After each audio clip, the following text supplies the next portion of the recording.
Okay, tomorrow in class, we're going to be adding and subtracting radicals when they don't have like radicals. So here's our first example, 3 plus the square, or 3 times the square root of 2 plus 4 square roots of 18.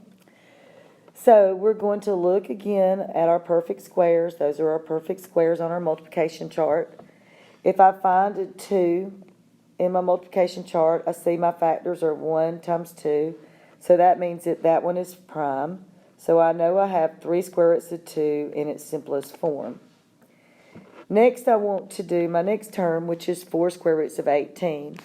So if I find 18 in my multiplication chart, I see 6 times 3 are factors. But neither 6 nor 3 are perfect squares. So let's see if we can find 18 somewhere else. Well, here's another 18. 9 times 2 is 18.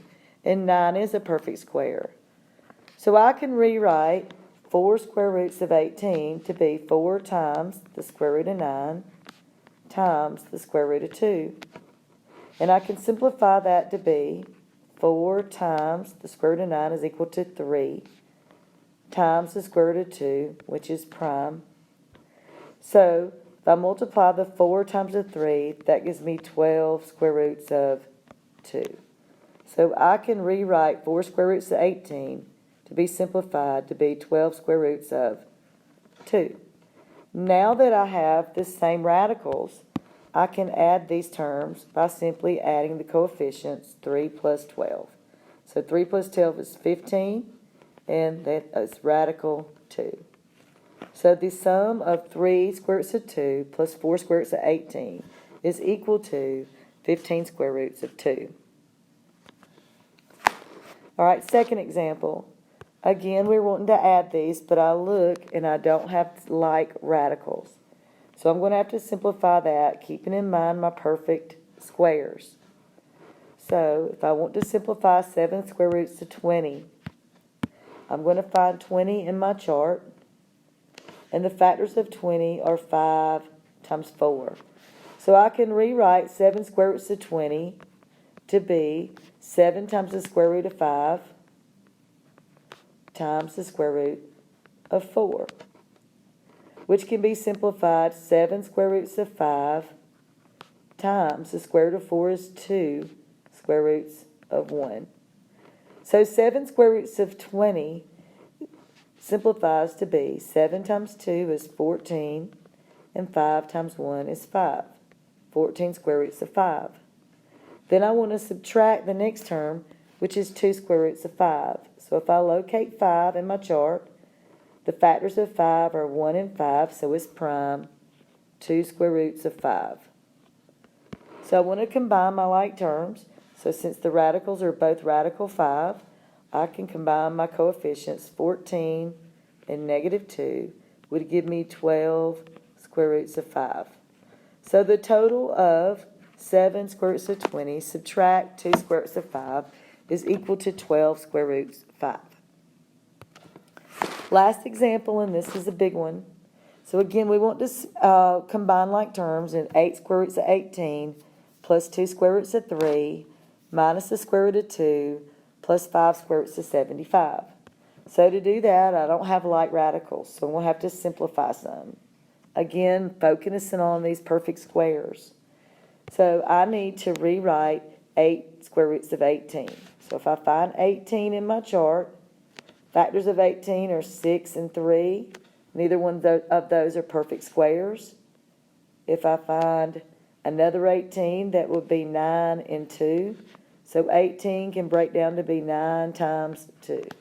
So 8 square roots of 18 is going to equal 8 times the square root of 9 times the square root of 2. And if I rework that one, that's going to give me 8. The square root of 9 is equal to 3 times the square root of 2. So if I multiply that out, that's going to give me 24 square roots of 2. So 8 square roots of 18 simplifies to be 24 square roots of 2. So if I look at my next term is going to be 2 square roots of 3. So if I find the factors of 3, 1 and 3, those are prime, so I'm going to say plus 2 square roots of 3. Next, I want to find my factors of minus square root of 2. So if I look at 2, the factors of 2 are 2 and 1. So that is also prime, so I'm going to say 1 times the square root of 2. And then finally, I have 5 square roots of 75, which again is not on our chart. So if we think of money, 75 cents is made up of 3 quarters, so 3 times 25. So 5 square roots of 75 simplifies to be 5 times the square root of 3 times the square root of 25, which breaks down to be 5 times the square root of 3 times 5, and I can say square roots of 1.